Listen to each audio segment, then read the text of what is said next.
Today I'm going to talk about Anthony White. He's an Australian painter based in a town just outside of Paris. He's an incredibly gestural painter, and he draws on many different facets of art history to create his imagery. But even more important to him than the history of the mark making is the philosophical history behind the ideas of his work. So for instance, we have this work here called Rubicon, Crossing the Rubicon, which is about Julius Caesar's basically invasion of Rome, which was considered treason in 49 BC. And this moment where Caesar moves his army from Gaul and to take the city of Rome was considered to be the point of no return. It was at that moment Caesar took control of the Roman Empire and there was no going back.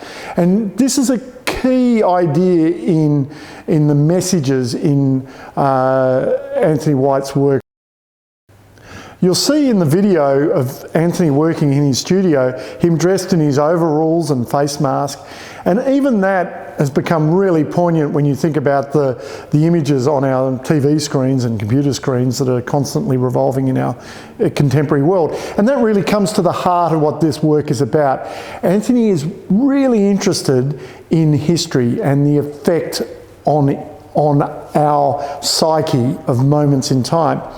Now, the gestural marks that he makes owe much to modernism, obviously. Abstraction, of course, is that 20th century invention, essentially.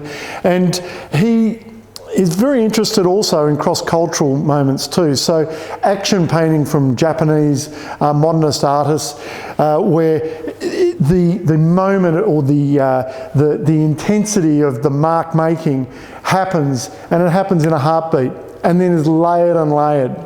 That's one methodology that he works with. In Apparatus 3, we see a much more layered and amorphic build-up of paint.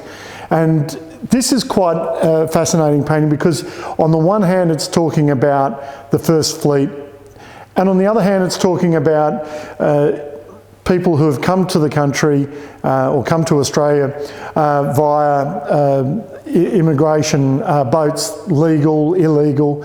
And so you can go into all sorts of metaphors and discussions about it.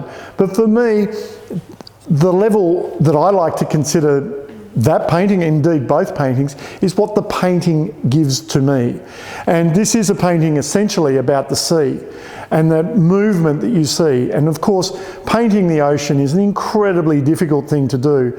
And the depths of colour and tone that happen in there, and the fact that it's constantly moving. And that's what the artist does with the generation of marks that he's making. So you can look at these works, and as I always say, painting is about what it reveals to you over time. And you can read deeply, and the artist is thinking very deeply about these works when he's creating them. In fact, if he wasn't, they wouldn't have the same passion and intensity. But for me, or us, as the audience, you can appreciate the work, beautiful as it is, and collected all around the world as it is, but you can also allow the history, not only of the marks that have been made, but also the history of what he's been thinking about reveal itself not only next year or the year after, but in decades to come. And that's what's really important about this very special artist. If you're enjoying these films, like and subscribe for more weekly content.